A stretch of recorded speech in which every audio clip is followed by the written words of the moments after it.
আচ্ছা, তোমাদের কি কখনো মনে হয় যে যতই আমরা সামনের দিকে এগোচ্ছি ততই যেন সাধারণ সুখগুলো একটু একটু করে রং হারাচ্ছে? একটা সময় ছিল আমাদের ছোটবেলায়, যখন মাসের একটা দিনে মা বলতো যে আজকে চিকেন কষা খাবি, তখন যেন মনটা আনন্দে ভরে যেত। স্কুলের বন্ধুবান্ধব, আত্মীয় স্বজন, প্রতিবেশী সবাইকে বলে বেড়াতাম যে আজকে আমার মা বাড়িতে চিকেন রান্না করছে। কিন্তু এখন সপ্তাহে সপ্তাহে প্রায়ই চিকেন খেতে খেতে চিকেনের মধ্যে সেই আনন্দটা আর খুঁজেই পাই না।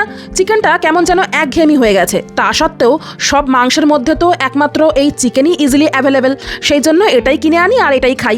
অতিরিক্ত কোনো জিনিস পেলে তার মূল্য কমে যায়, ওই অবস্থাই হয়েছে আমাদের এখন। তাই যেহেতু ওই একঘেয়েমি চিকেন কষা খেতে খেতে বোরিং ফিল করছি, সেই জন্য এইরকম গোটা চিকেনটা দিয়ে আজকে মাইক্রোওভেনে চিকেন তন্দুরি বানাবো। কোনো গ্যাসও ইউজ করবো না, শুধু মাইক্রোওভেনেই বানাবো। এটাকে বানানো হবে আর খাওয়াও হবে রাতের বেলায়, মানে আজকের ডিনারে। তবুও যাতে ভালোভাবে মশলাগুলো ভেতরে ঢুকে যায় মাংসের, সেই জন্য এই দুপুরবেলাতেই সমস্ত কিছু মশলা মাখিয়ে রেখে দিচ্ছি ফ্রিজের মধ্যে। আর তার উপরে যেহেতু কেটে কেটেও দিয়েছি এই চিকেনটাকে, সেই জন্য ও ইজিলি অ্যাবজর্ব করে নেবে মশলাটাকে।